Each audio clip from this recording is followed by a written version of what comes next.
You cannot get any closer to power in Canada than standing beside the Prime Minister's desk.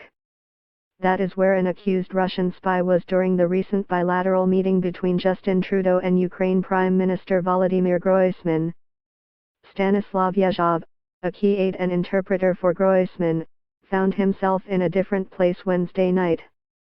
He was arrested by his country's state security service and accused of treason.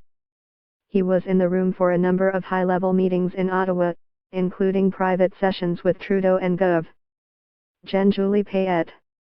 He also interpreted an interview Groysman conducted with CBC News as part of his official visit, which included testimony before the House of Commons Foreign Affairs Committee.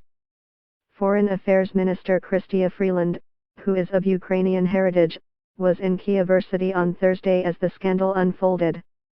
Her staff said she was unavailable to comment. Given the timing of the visit on October 31, the case raises serious questions for the Canadian and Ukrainian governments, said a security and intelligence expert.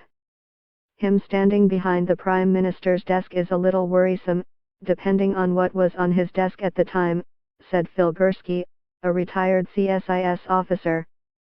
At this point, the major concern that I would have is what was spoken?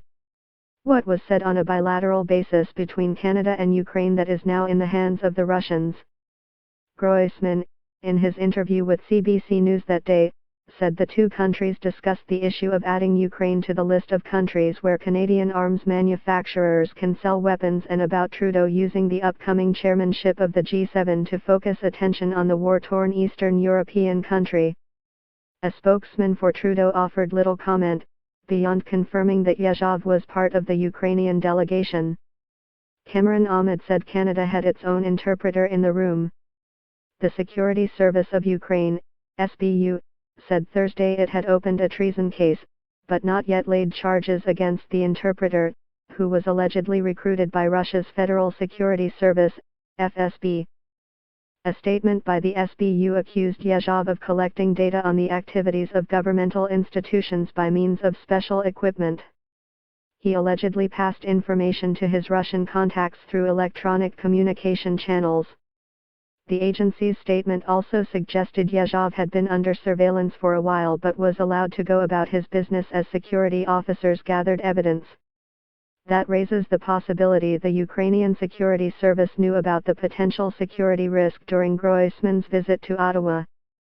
Gursky said that is significant and something Canadian officials, particularly Freeland, should follow up on immediately.